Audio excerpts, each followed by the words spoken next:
పూజ్య గురువులు చెప్తుంటే దీక్ష అంటే ఏమిటి, అది ఏమిటి జరుగుతోంది అన్నదానికి ఖచ్చితంగా దాని యొక్క ప్రభావం మీ అందరి మీద పడుతుందని నేను అనుకుంటున్నాను. అంటే మా మీద పడలేదని కాదు, ఖచ్చితంగా పడింది. మేము ఏదో పర్వాలేదురా ఆయన చెప్పేది ఏంటి, మేము ఆల్రెడీ అయ్యప్ప దీక్షలో ఉన్నాం కదా మాకు తెలియదు ఏంటని అలాంటి వాడు అనుకుంటూ ఉంటాడు. కానీ మీరందరూ ఏంటంటే అయ్యప్ప మీద విపరీతమైన భక్తి ఉన్న మూలాంచి అది ఆ దీక్ష ఎలా మీరు చాలా అదృష్టవంతులు. ఎందుకంటే దీక్ష తీసుకునే ముందే దీక్ష అంటే ఏమిటి, దాన్ని మనం ఎలా నిర్వర్తించాలి, ఆ 40 రోజులు అయిన తర్వాత మన ప్రవర్తనలో ఎలా మార్పు ఉండాలి అని మీరు ఎప్పటి నుంచి తెలుసుకుంటున్నారు. కనుక రేపు ఇది విని ఎవరైనా కనుక అయ్యప్ప దీక్ష తీసుకునేవాళ్ళు నిజంగా చాలా అదృష్టవంతులు ఖచ్చితంగాను. అది ఈరోజు పూజ్య గురువులు ఈరోజు కూడా మమ్మల్ని మన్నించి అయ్యప్ప స్వామి వారి వైభవం మీద ఆ దీక్ష దాని మీద వారు ప్రవచనం చేస్తూ ఉన్నారు. వారికి నేను మళ్ళీ కృతజ్ఞతలు తెలుపుకుంటూ ఈరోజు పూజ్య గురువుల్ని వేలుగురుస్వామి గారు నాకు తనివి తీరటం లేదు, మళ్ళీ నాకు ఒక్కసారి అవకాశం ఇవ్వండి పూజ్య గురువుల్ని పుష్పమాల చేయడం కోసం అని చెప్పి వారు మళ్ళీ పూజ్య గురువులను పుష్పమాలంకృతులు చేస్తా ఉన్నారు. ఇప్పుడు దండపాణి గురుస్వామి గారి కుమారుడు వీరు.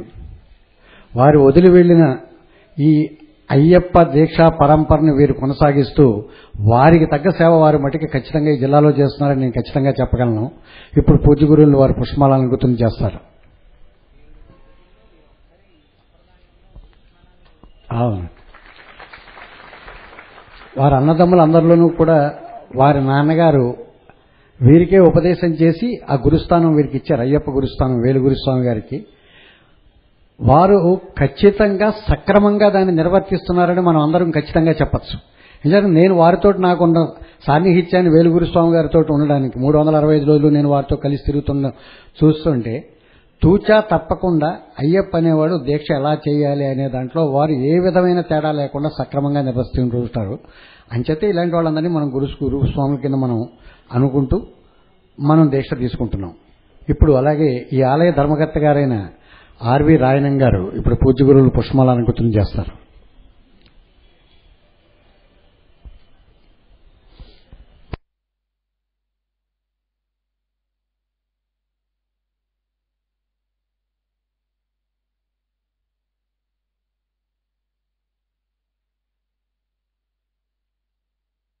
వీరి యొక్క సంకల్పమే ఈ రోజుని అయ్యప్ప స్వామి దేవాలయం ఇక్కడ కట్టడానికి కారణం. 1983లో 75,000 రూపాయలు వారు బ్యాంకులో వేసి మనం ఇక్కడ అయ్యప్ప స్వామి దేవాలయం కట్టాలి అని నిర్వర్తించారు. వారు అనుకున్నారు. అది ఆ సంకల్ప బలమే ఇదంతా. అంటే 1983లో 75,000 అంటే ఇప్పుడు ఆ డబ్బు ఎంత అవుతుందో చూడండి. అసలు 83లో వారు ఆ సంకల్పం చేశారు అంటే వారికి అయ్యప్ప మీద ఉన్న భక్తి అది. వారు నేను పూజ చేస్తాను ఇచ్చేస్తాను వచ్చేస్తానని చెప్పరు. అసలు వారు సబ్బు రుద్దుకోరు. అసలు కొరిసిన నూనె మీద తలకి రాసుకోరు. ఆయన ఎంత ఆయన బట్టలు ఆయన ఉతుక్కుని ఎంత గొప్పగా ఉంటారంటే నాకేం తెలియదండి ఉంటూ ఉంటారు. కానీ ఆ దీక్షా నిర్వహణ ఆయన ఎంత గొప్పగా చేస్తారంటే ఆయన చూసి ఆయన గారిని చూసి నాలాంటి వాళ్ళు ఖచ్చితంగా సిగ్గుపడవలసిన ఇది ఉంది. అంత గొప్పగా అంత పవిత్రంగా ఆయన ఆ దీక్ష తీసుకుంటూ ఉంటారు. దాంట్లో ఉన్నది ఏమిటో ఆయనకు తెలియదు. మా గురుస్వాములు ఇలా చెప్పారు, ఇలా చెయ్యాలి. వారు ఏం చెబితే అది తూచా తప్పకుండా చేయడమే, దాన్ని ఇంత కూడా వెనక్కి వెళ్లకుండా. అందుకనే ఆయనకి ఆయన వైభవం కూడా అలా నిలబడుతోంది. ఇప్పుడు అలాగే కాకినాడలో నాకు తెలిసినంత బట్టికి చాలా తక్కువ మంది అయ్యప్ప దీక్ష తీసుకున్న వాళ్ళలో మొట్టమొదటి వాళ్ళు ఉన్న వాళ్ళలో నానాజీ గురుస్వామి ఒకరు. అతను కూడా ఈ వేలు గురుస్వామి గారు, నానాజీ గురుస్వామి, రాయనం గారు వీళ్ళందరూ కూడా మొట్టమొదటి అనుకుని ఈ దేవాలయం కట్టడానికి వీళ్ళందరూ పూనుకున్నారు. ఇప్పుడు నానాజీ గురుస్వామి పూజ్య గురువుల్ని పుష్పమాలంకృతం చేస్తారు.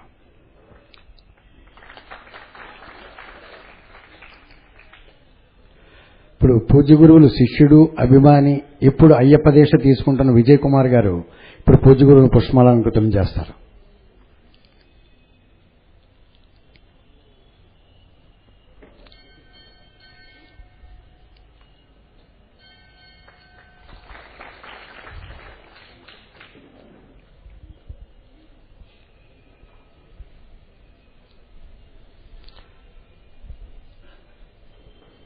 ఈరోజు గురువు గారి ప్రవచనం అయిన తర్వాత ఇప్పటిదాకా గురువుగారితో నేను చెప్పలేదు అవతల పోంటారని ఒక్క 5 నిమిషాలు వేలుగురుస్వామి గారు మా అయ్యప్పలో అందరూ కూడా వారికి కృతజ్ఞతాభివందనంగా నమస్కారం చేసుకోవడానికి ఒక 10 నిమిషాలు పడుతుంది. కనుక మంగళహారతి అయిపోయిన వెంటనే గురువుగారి ప్రవచనం అయిపోయిన వెంటనే వెళ్ళొద్దని చెప్పి మిమ్మల్ని అందరినీ ప్రార్థిస్తున్నాను.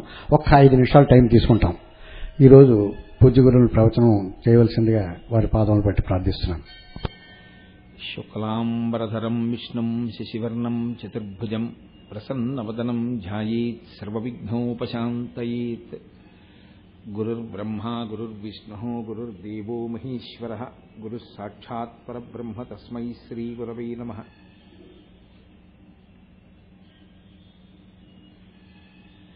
వ్యాసాయ విష్ణురూపాయ వ్యాసరూపాయ విష్ణవే నమో వై బ్రహ్మనిధయే వాసిష్ఠాయ నమో నమః.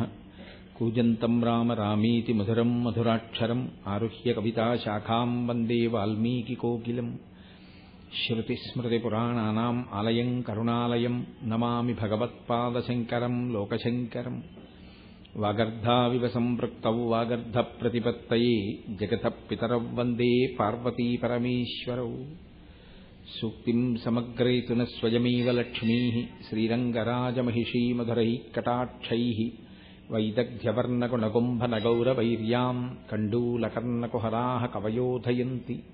హైమోర్ధ్వపుండ్రమజహన్మకుటం సునాసం మందస్మితం మకరకుండలచారుగండం బింబాధరం బహుళదీర్ఘకృపాకటాక్షం శ్రీవేంకటేశముఖమాత్మనిసన్నిధత్తాం. విమలపటీ కమలకుటీ పుస్తకరుద్రాక్షసస్తహస్తపుటీ కామాక్షీ ఫక్ష్మలాక్షీ కలిత విపంచీ విభాసి వైరించీ. మనోజవం మరుతతుల్యవేగం జితేంద్రియం బుద్ధిమతాం వరిష్టం వాతాత్మజం వనరయూధముఖ్యం శ్రీరామదూతం శిరసా నమామి. ఆపదామపహర్తారం దాతారం సర్వసంపదాం లోకాభిరామం శ్రీరామం భూయో భూయో నమామ్యహం. హరి ఓం. పరమేశ్వర స్వరూపైన సభకి నమస్కారం.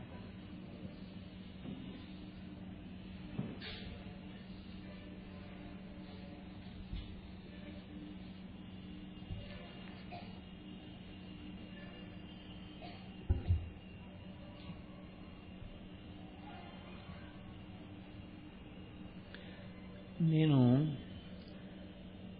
అయ్యప్ప స్వామి దీక్ష, ఇందులో దీక్ష అన్న మాట గురించి మీతో ప్రస్తావన చేస్తూ వస్తున్నాను. ఎందుకంటే అయ్యప్ప వైభవము అన్నదాన్ని నేను ఈ 2 రోజుల్లో ఎక్కడో అక్కడ మాట్లాడి తీరవలసి ఉంటుంది. ఎందుకంటే లేకపోతే అది ఏదో ప్రాణం లేని వస్తువులా ఉంటుంది. ఏ మహానుభావుడికి సంబంధించినటువంటి దీక్షో దాన్ని స్పృశించినప్పుడు అసలు ఆ ఉపన్యాసానికి ఒక పరిపూర్ణత ఉండదు. కానీ అయ్యప్ప స్వామి గురించి నేను ప్రత్యేకంగా చెప్పి మీరు వినవలసిన అవసరం ఏమీ లేదు. ఎందుకంటే మీ అందరూ దీక్షితులై ఎన్నో పర్యాయములు ఈశ్వర దర్శనం చేసి వచ్చిన వారు కాబట్టి మీకు అందులో ఉన్న మెళకువలన్నీ తెలుసు. అయినా నేను ఉపన్యాసానికి ఒక సమగ్రత కోసం ఆయన గురించి ప్రస్తావన చేయవలసి ఉంటుంది. కానీ నేను నాతో మాట్లాడినటువంటి వాళ్ళ యొక్క ప్రతిస్పందనని గ్రహించినప్పుడు నాకు అర్థమైన విషయం ఏమిటంటే మీరు మాకు దీక్షా నియమములను గురించే ఎక్కువ చెప్పే ప్రయత్నం చెయ్యండి అని అడిగినట్లుగానే నాకు కనపడుతోంది. అందుకని నేను ఇవాళ కూడా నిన్నటి ప్రసంగానికి కొనసాగింపుగా ముందు ఆ దీక్షకి సంబంధించి కొన్ని విషయములు మీతో ప్రస్తావన చేస్తాను. దీక్ష అన్నది ఒకరు ఇస్తారు, వేరొకరు పుచ్చుకుంటారు అని నేను మీతో మనవి చేశాను. ఆచార్యుడు అంటే ఆచినోతి శాస్త్రార్థం, ఆయన శాస్త్రముల యొక్క అర్థము తెలిసిన్నవాడై ఆచారే స్థాపయత్యపి, ఆచారమును లోకములో స్థాపించడం కోసమని 10 మంది అలా ప్రవర్తించాలి అనేటటువంటి కుతూహలం ఉన్నవాడు గురుస్థానంలో ఆచార్య స్థానంలో కూర్చుని దీక్ష ఇవ్వడానికి అర్హత కలిగి ఉంటాడు అని మీతో నేను మనవి చేశాను. కాబట్టి వేదార్థము తెలిసి ఉండాలి, వేదం ఏం చెప్తోందో తెలిసి ఉండాలి. నేను ఎందుకు ఈ మాట అంటున్నానంటే ఇప్పుడు నేను ఆచారము అని ఒక మాట మీతో చెప్పాను అనుకోండి, ఇలా చెయ్యండి అని నేను అన్నాను అనుకోండి, వేదం తెలుసున్న ఆయన, వేద హృదయము తెలుసున్న ఆయన, వేదం చదువుకున్న ఆయన, వేద భాష్యములు చదువుకున్న ఆయన తప్పునైనా అలా వేదం చెప్పలేదు, వేదం ఇలా చెప్పింది అని అన్నారు అనుకోండి, 1,000,000 మంది మీకొచ్చి ఇలా చెయ్యండి అని చెప్పినా ఎవరు వేద భాష్యం చదువుకున్నాడో, ఎవరు వేదం చదువుకున్నాడో, ఎవరు వేదమంత్రార్థమును తెలుసుకున్నాడో ఆయన చెప్పినదే సత్యం. ఎందుకో తెలుసా అండి? వేదమే ప్రమాణము. వేదము యొక్క ప్రమాణమును కాదు అన్నవాడు నాస్తికుడు. ఇంకా ఆయనకి దీక్ష అన్న మాట లేదు అసలు. కాబట్టి దీక్ష అన్న మాట ఈశ్వరుడు యొక్క అస్తిత్వాన్ని అంగీకరించిన వాడికి. అంగీకరించడము అంటే వేదము యొక్క ప్రమాణమును అంగీకరించినవాడు. వేదము యొక్క ప్రమాణమును అంగీకరించిన వాడైతే వేదం ఏం చెప్పిందో అది చెయ్యడమే తప్ప, వేదం ఇలా చెప్పినా నేను ఇలా చెయ్యకూడదా అన్న మాట అన్నాడనుకోండి, దాన్ని ఏమంటారంటే దుస్తర్కము అంటారంటే చెడు బుద్ధితో కూడిన వాదన. అది అసలు సరి అయిన వాదన కాదు. కాబట్టి దుస్తర్కాస్తు విరమ్యతాం అంటారు శంకరాచార్యులు వారు. దుస్తర్కము చేయవద్దు. నీవు ఎప్పుడూ కూడా వేదో నిత్యమధీయతాం తదుజితం కర్మస్వనుష్ఠీయతాం, వేదమును తెలుసుకుని వేదము తెలుసుకున్న పెద్దల్ని సేవించి వారి వలన నువ్వు విషయాన్ని విని అది ఎలా చెప్పిందో నువ్వు అలా ప్రతిరోజు అనుష్ఠించు. నేను చెప్పే ఉపన్యాసం కేవలం అయ్యప్ప దీక్ష తీసుకున్న వాళ్ళకి అనుకుంటే చాలా పొరపాటు. ఎందుకని అంటే ఇది అయ్యప్ప స్వామి దీక్ష తీసుకున్న వాళ్ళకి మాత్రమే పనికొచ్చేది కాదు. జీవితాన్ని పండించుకుందామనుకున్న ఎవరికైనా పనికొచ్చేవి ఆ దీక్షలోనూ ఉంటాయి. ఆ దీక్షలో ప్రత్యేకంగా వేదం చెప్పని విషయాలు ఏమి ఉండవు. దానికి వేదం ఏం చెప్పిందో అవే ఉంటాయి. మీరు దీక్షలో ఉండి పాటిస్తున్న నియమాలు ఏ దీక్ష లేకుండా ఊపిరున్నంత కాలం మీకన్నా బాగా అనుష్ఠించిన వాళ్ళు ఉంటారు. వాడు నిత్య దీక్షితుడు. అందుచేత అదేదో కొంతమంది ఒక దీక్ష తీసుకున్న వాళ్ళకే ఈ ప్రసంగము అని మీరు అనుకోక్కర్లేదు. ఎవరు అర్హులో, ఈశ్వరుడు ఎవరికి దాన్ని అందించాలనుకుంటున్నారో, ఎవరి జీవితం పండించాలనుకుంటున్నాడో వాళ్ళకి అది అందుతుంది. కాబట్టి ఏ దీక్ష అయినా, అయ్యప్ప స్వామి దీక్షే కాదు, ఏ దీక్ష అయినా నియమముల యొక్క సమాహారముగా ఉంటుంది. ఈ నియమములన్నీ ఎందుకు వస్తాయంటే స్వేచ్ఛా జీవనమును అరికడతాయి. మీ ఇష్టం వచ్చినట్లు మీరు ప్రవర్తించకుండా మీ ప్రవర్తనని నియంత్రించి మిమ్మల్ని ఈశ్వర పదంలో నడిపించేటట్టుగా చెయ్యడం కోసం వచ్చినటువంటి నియమములవన్నీ. అందుకే వాటిని ఆచార్యుడు తాను ఆచరిస్తూ మీరు ఆచరించేటట్లు చేస్తారు. దీక్షయందు వస్త్రమునకు చాలా ప్రాధాన్యత ఉంటుంది. చాలా పెద్ద ప్రాధాన్యత దీనికి అంటే వస్త్రమునకే. వస్త్రం చూడ్డానికి చాలా చిన్న విషయంలా కనపడుతుంది, కానీ వేదం వస్త్రం గురించి మాట్లాడడానికి కొన్ని పన్నాలే చెప్పింది. అసలు ఆ వేద మంత్రములను, ఆ మంత్రములకు భాష్యములను మీరు చదివితే వీడు వస్త్రమునకు ఇంత గొప్పతనం ఉందా మనకి తెలియలేదని మీరు ఆశ్చర్యపోతారు. వస్త్రం గురించి చెప్తూ ఆ వేదం ఒక చోట అంది, వస్త్రమునకు ఎంతమంది దేవతలు ఆవాహనయ్యి ఉంటారు అంటే అగ్ని, వాయువు, పితృదేవతలు, ఔషధీ దేవతలు, విశ్వే దేవతలు, ఆదిత్య దేవతలు, నక్షత్ర దేవతలు వస్త్రమునకు ఆవాహనయ్యి ఉంటారు. అందుకే దీక్ష వస్త్రాన్ని తీసుకోవడంతో ప్రారంభం అవుతూ ఉంటుంది. సాధారణంగా సన్యాస దీక్ష అన్నాం అనుకోండి, కొన్ని విడిచిపెడతారు, కొన్ని పుచ్చుకుంటారు. శిఖ పరిత్యాగము, శిఖ తీసేస్తారు. అలాగే ఇప్పటి వరకు కట్టుకున్నటువంటి బట్టల్ని విడిచిపెట్టేస్తారు. నీటి మధ్యలో నిలబడి కాషాయ వస్త్రాన్ని స్వీకరిస్తాడు. కాషాయ వస్త్రాన్ని తీసుకున్నాడు, కాషాయ వస్త్రాన్ని కట్టుకున్నాడు అంటే అది ఒక్క సన్యాసికి మాత్రమే ఆ రంగు. సర్వసంగ పరిత్యాగము చేసేశాడు అని గుర్తు. ఇంకా తన కొరకు అని కర్మ చెయ్యడు. ఇక తన కొరకు అని కర్మ ఎప్పుడూ చెయ్యను అంటే కాషాయ వస్త్రం కట్టుకుంటారు. అందుకని కాషాయము అంత పవిత్రత ఎందువల్ల వచ్చింది అంటే ఇక తన కొరకు కర్మ చెయ్యడం అనేటటువంటిది తాను చెయ్యడు. ప్రథమ నియమంగా దేన్ని స్వీకరిస్తాడంటే కాషాయం కట్టుకున్నవాడు ఎట్టి పరిస్థితులలో తన వలన ఏ ప్రాణికి హింస జరగరాదు. అందుకే వాళ్ళు అగ్నిహోత్రం మీద పచనం చేసుకోరు ఏదీని. అసలు అగ్ని సంబంధ కార్యం చేయరు. యజ్ఞం కానీ, యాగం కానీ, హోమం కానీ ఇంకా వాళ్ళు చేయరు కాషాయం కట్టుకుంటే. వాళ్ళు జీవితంలో ఆఖరికి వర్షాలు పడిన రోజుల్లో జీవులు బాగా పుడతాయని ఆ సమయంలో నడిస్తే కొన్ని జీవులు చనిపోతాయని నడవడం కూడా మానేసి ఒక చోట ఉండిపోతారు చాతుర్మాస్యం తీసుకుని. అంతగా అగ్ని సంబంధం లేని జీవితాన్ని గడిపాడు కాబట్టి ఆయన శరీరం పడిపోయిన తరువాత కూడా అగ్నిలో వ్రేల్చరు, కాల్చరు. ఆ శరీరాన్ని ఖననం చేసేస్తారు, భూమిలో పెట్టేస్తారు. పెట్టి దాని మీద తులసి కోట పెడితే బృందావనం, శివలింగం పెడితే అధిష్టానం.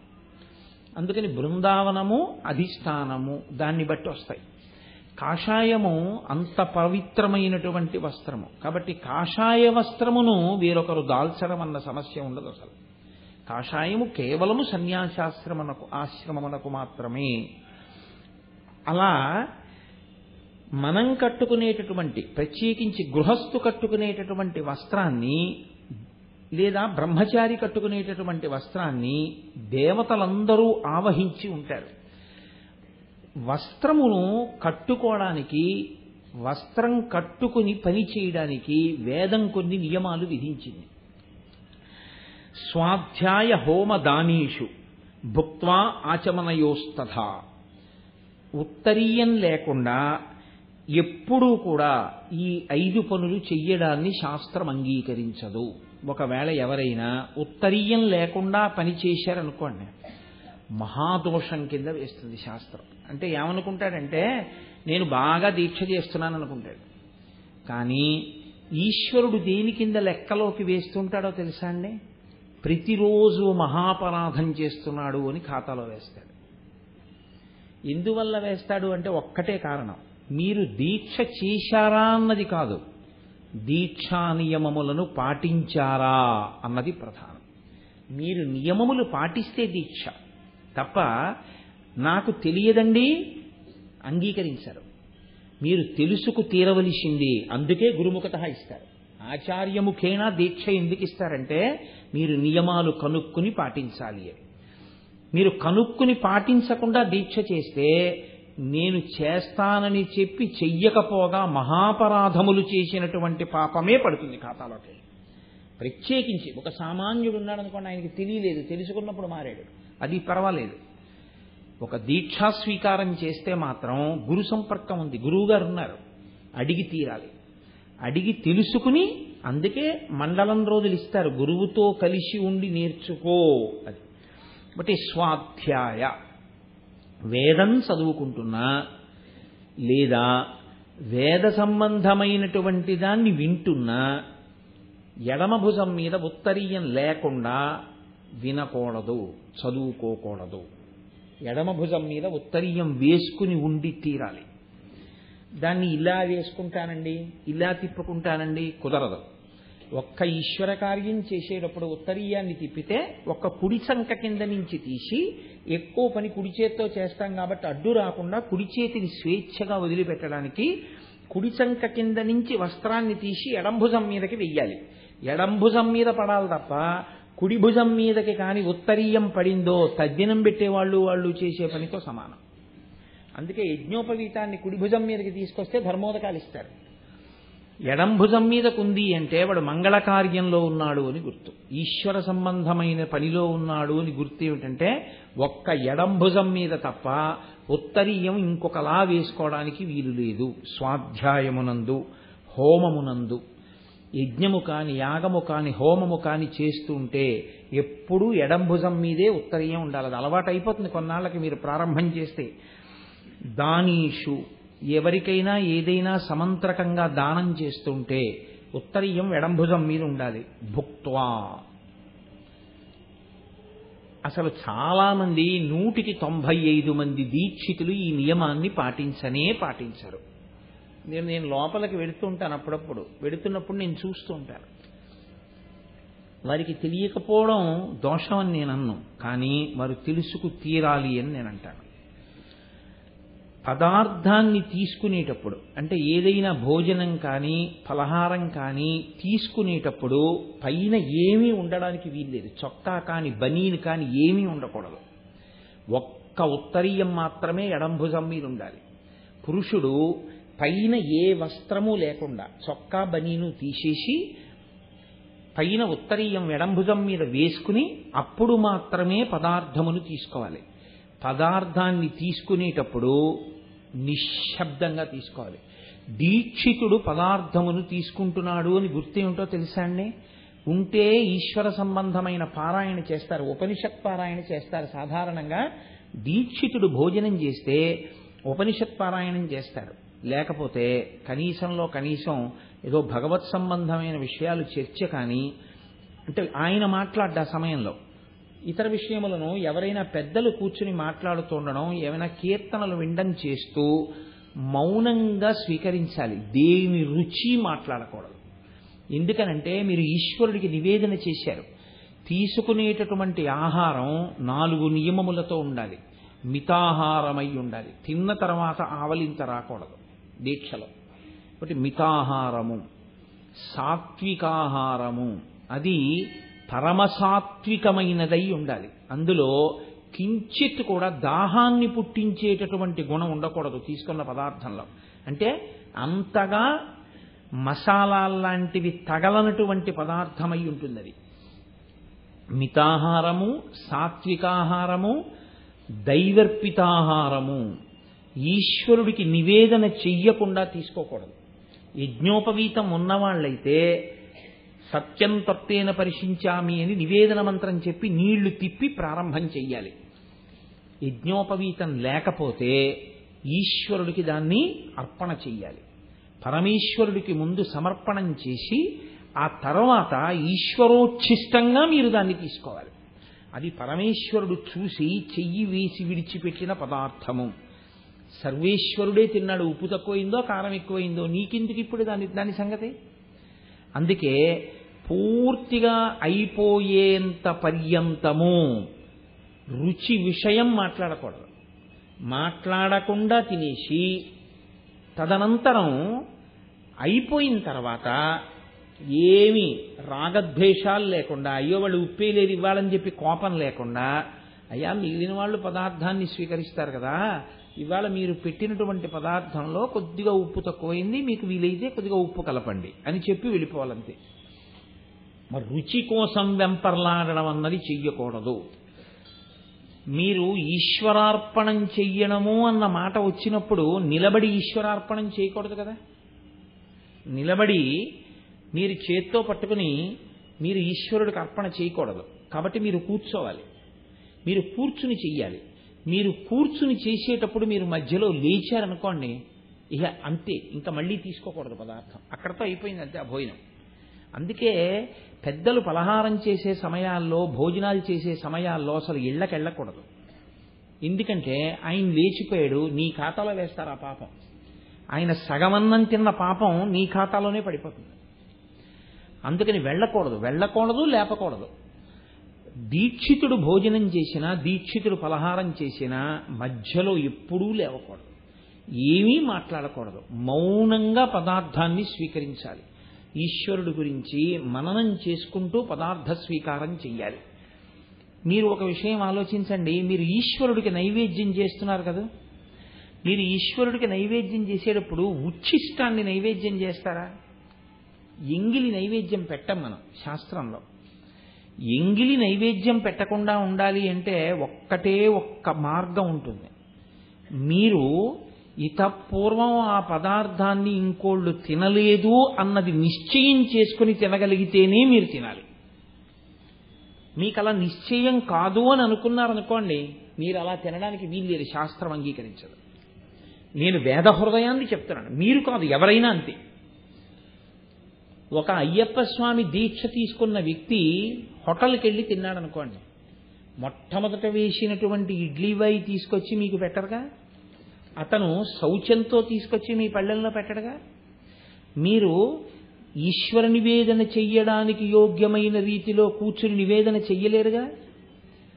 మరి మీరు ఎలాగా తీసుకుంటున్నారు పదార్థం హోటల్లో? ఎక్కడ పడితే అక్కడ నిలబడి టీ ఎలా తాగుతున్నారు? ఎక్కడ పడితే అక్కడ నిలబడి కాఫీ ఎలా తాగుతున్నారు? ఆత్మవంచన కాదా అది? అదే దీక్షితుడు ప్రవర్తించవలసిన విధానం. ఆపాటి చేతకాందానికి దీక్ష ఎందుకు? అసలు తీసుకోకుండా ఉంటే గొడవ వదిలిపోతుంది. అంత చేతకాని వాడికి దీక్ష ఎందుకు? దీక్ష చేశామని చెప్పి దీక్షా భంగం చేసి 10 మందిని పాడు చేయడం ఎందుకు? ఇలా చెయ్యొచ్చని మిగిలిన వాళ్ళు అనుకోరు. నేను వారిచ్చినది చదివి పొంగిపోయాను.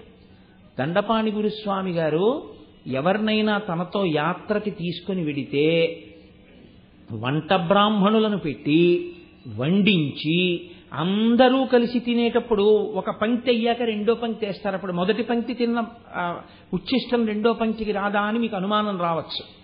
మహానైవేద్యం పెట్టి పెట్టాలి. అందుకే దీక్షితులు అందరినీ పంక్తిలో కూర్చోబెట్టి పెడుతున్నారనుకోండి, ముందు ఈశ్వరుడికి మహానైవేద్యం చేసేసి ప్రసాదంగా మీకు పెట్టాలి. అప్పుడు ఒక పంక్తి తర్వాత రెండో పంక్తి తిన్నా, రెండో పంక్తి తర్వాత మూడో పంక్తి తిన్నా ఇంకది ప్రసాదమే. మొన్న శారదా నవరాత్రుల్లో ఇక్కడ నారాయణ సేవ చేశారు. చేసినప్పుడు పదార్థాన్నంతటినీ అమ్మవారి దగ్గరికి తీసుకొచ్చి అమ్మవారికి నివేదన చేసిన తర్వాత నైవేద్యం అందరికీ నారాయణ సేవ చేశారు. అంటే మొదటి పంక్తిలో తినండి, 8వ పంక్తిలో తినండి, 12వ పంక్తిలో తినండి, మీరు ఈశ్వర ప్రసాదమే తింటున్నారు. మీరు హోటల్లో ముందు వేసినటువంటి ఇడ్లీ ఎవరు తిన్నారో ఎవరికి తెలుసు? అప్పుడు ఇది ఉచ్ఛిష్టం. ఉచ్ఛిష్టాన్ని పట్టుకెళ్ళి దీక్షితుడైన వాడివి అక్కడికి వెళ్ళి హోటల్లో కూర్చుని మాలకి నైవేద్యం పెడతావా? పెట్టి తింటావా నువ్వు? శాస్త్రం అంగీకరించినవి రెండే. ప్రాణం పోతుంది, నేను అలివిమాని పరిస్థితిలో చిక్కుకుని ఉండిపోయాను, ఏం చెయ్యాలి అన్న పరిస్థితి ఏర్పడితే మినహాయింపు రెండిటికే ఉంది. ఒకటి పండు, 2 పాలు. వీటికి దోషం రాదు. రాశిలోంచి ఓ పండు తీసి 10 పళ్ళంతకు ముందు తిన్నా 11వ పండు మీరు తిన్నా దానికి ఉచ్ఛిష్ట దోషం పట్టుకోదు. అలాగే పాలకి ఉచ్ఛిష్ట దోషం ఉండదు. పాలు తీసుకోవచ్చు, పండు తీసుకోవచ్చు. వినా అది కూడా ఆ రెండూ కూడా కూర్చుని మాత్రమే తీసుకోవాలి తప్ప అసలు నిలబడి తీసుకోవడం అనేటటువంటిది శాస్త్రంలో లేనే లేదు. ఎందుకో తెలుసా అండి? ద్వైపములు అంటుంది వేదం. ద్వైపం అంటే రెండంచెల మీద తీసుకుంటాయి కొన్ని ప్రాణులే. ఒకటి కోతి, 2 ఏనుగు, 3 మనుష్యుడు. వీళ్ళు ముందు చేత్తో పట్టుకుని తర్వాత నోట్లో పెట్టుకుంటారు. చేత్తో పట్టుకుని నోట్లో పెట్టుకునేటటువంటి ప్రాణులలో మళ్ళీ ఉత్కృష్టమైన ప్రాణి మనుష్యుడు ఎందుకయ్యాడంటే కూర్చుని స్వీకరిస్తాడు. నిలబడి స్వీకరించడం అసలు శాస్త్ర విరుద్ధం. నిలబడి తినడం అన్నది లేదు, కూర్చునే తింటారు. కాబట్టి ఎక్కడో ఎవరో ఎప్పుడో ఏదో తిన్నారండి, అలా పెట్టారండి, దోషం అది. ఎవరో ఏదో చేస్తే అదేదో సత్యం అయిపోయి అది కరెక్ట్ అయిపోయింది ఏం కాదు, అది తప్పే. అది ఎవరో చేస్తే ఒప్పుకోవడానికి ఏం లేదు. నేనే చేసినా మీకు ఎప్పుడైనా నేను నిలబడి తింటూ కనపడ్డాను అనుకోండి, కోటేశ్వరరావు గారు తిన్నారు కాబట్టి అని మీరు అనకూడదు. కోటేశ్వరరావు గారు ఈ పూట ఈ క్షణంలో తప్పు చేసి ఉన్నాడు అని మీరు అనవలసి ఉంటుంది. అంతే అంతే. నేను ఎప్పుడైనా నిలబడి తింటే ఆ పూట నేను తప్పు చేసిన వాడను, అంతేకాని నేను ఒప్పు చేసిన వాడను కాను. ప్రాయశ్చిత్త కర్మలు ఎంత భయంకరంగా ఉంటాయో తెలుసా అండి దోషం చేస్తే. కాబట్టి ఆహార పదార్థ స్వీకారం అనేటటువంటిది అత్యంత పవిత్రంగా ఉండాలి. నేను మీకు ఇంకొక విషయం మనవి చేస్తున్నాను. మీరు నేను చెప్పింది అబద్ధము అనుకుంటే మీరు వెళ్ళి వేదమంత్రాలని పరిశీలనం చేయండి.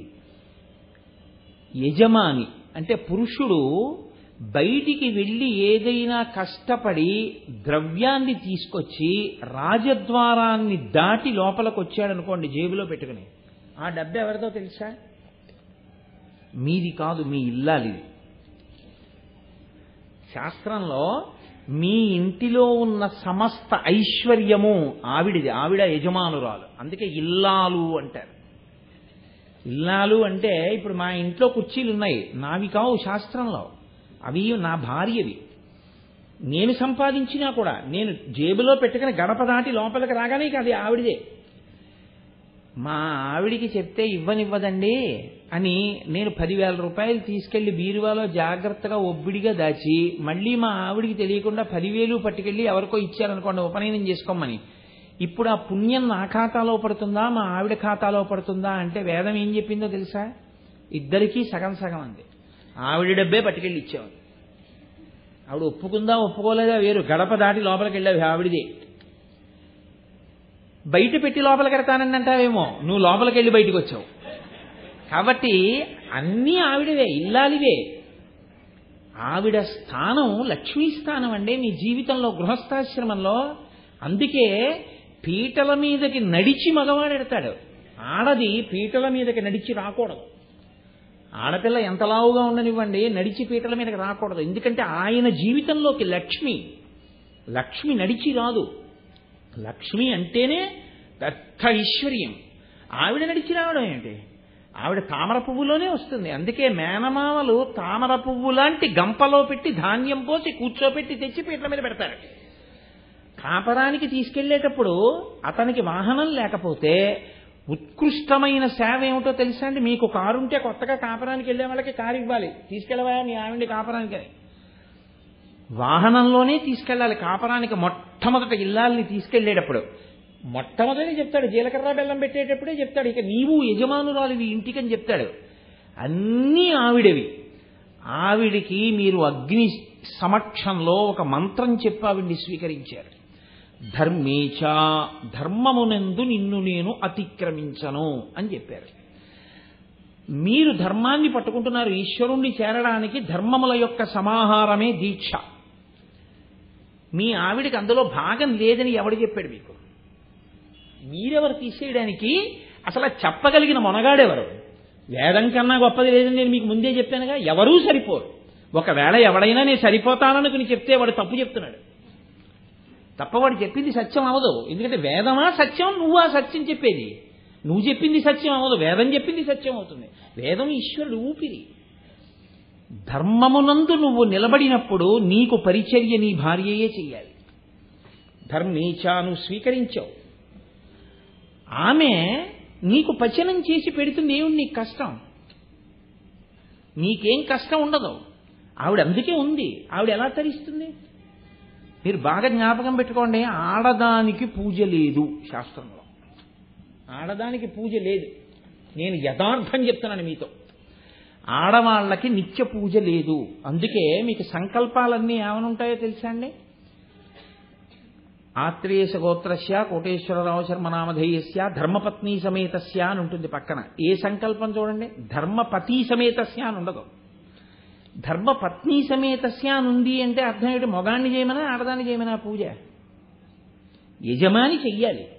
నా భార్య, నా బిడ్డలు, నా ఇల్లు అందరూ సంతోషంగా ఉండాలని పూజ చెయ్యవలసిన వాడు మగవాడు. వాడు చెయ్యడం మాని ఒళ్ళు కొవ్వెక్కి తిరిగితే ఆడది చేస్తే ఆయనకి ఎయిరు ఫలితం, ఆవిడికే వేస్తారు.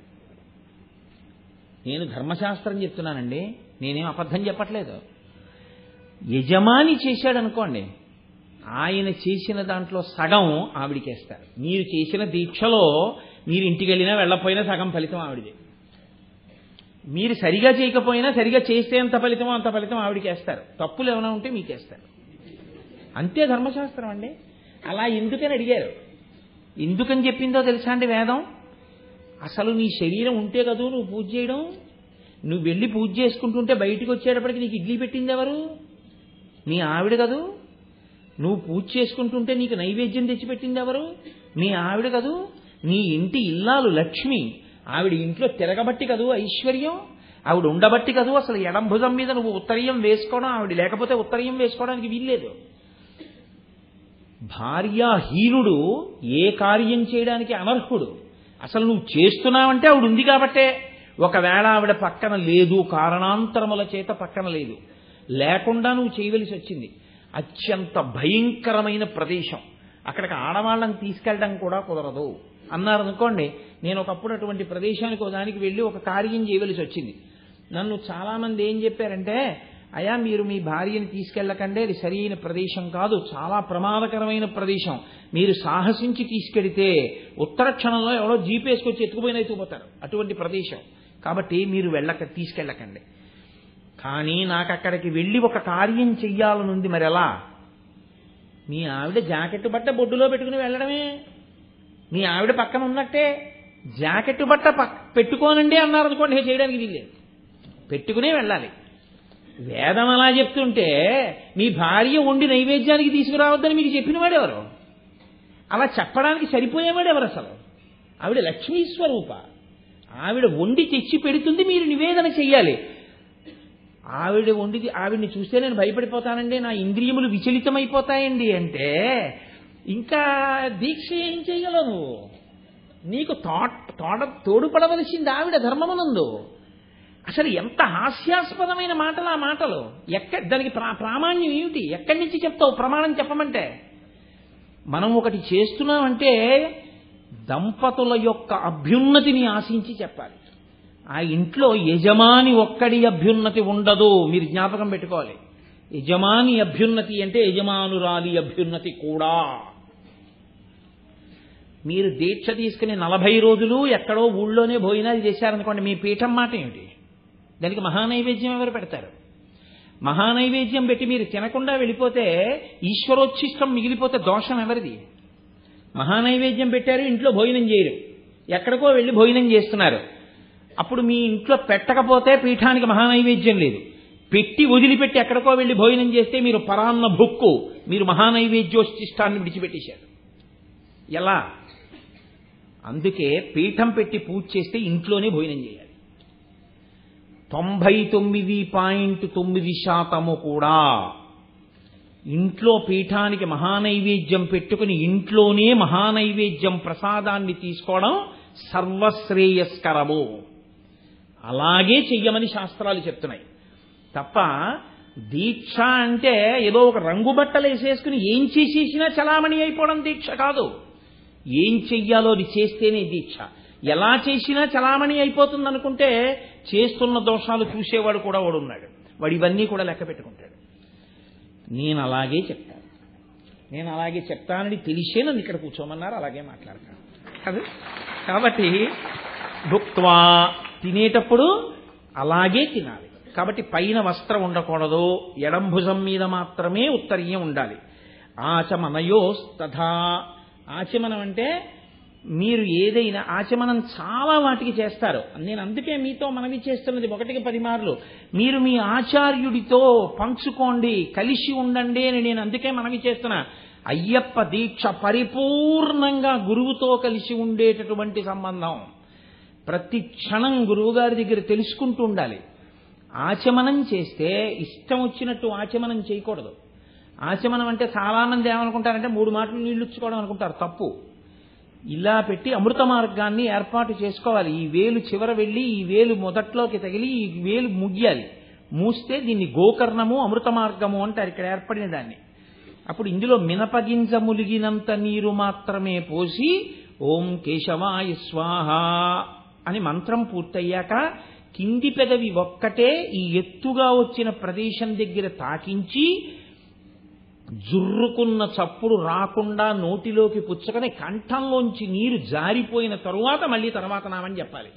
నారాయణాయ స్వాహ, మాధవాయ స్వాహ. ఇప్పుడు మీ చెయ్యి ఉచ్ఛిష్టం, నీళ్లు తాగారు, ఈశ్వరార్చనకి యోగ్యం కాదు, చేయి కడుక్కోవాలి. ఇప్పుడు మిగిలిన నామములు చెప్పేటప్పుడు మిమ్మల్ని ఉత్తినే కూర్చోమని కాదు. ఈ మోచెయ్యి ఇక్కడ ఈ తొడభాగం కలిసేటటువంటి సంధిని దాటి బయటకుండి ఆచమనం చేయకూడదు, ఈ లోపల కుండి తీసుకోవాలి ఆచమనం. ఇంకా మాట్లాడితే గొంతు కూర్చుని తీసుకుంటారు పెద్దలు. ఇలా తీసుకుని ఆ తర్వాత ఒక్కొక్క నామానికి కళ్ళు తుడుచుకోవాలి. ముక్కు, పెదవుల కింద, చెవులు, భుజములు, హృదయము, నాభి, 2 పాదములు ముట్టుకుని కడుక్కోవాలి. అది ఆచమనం.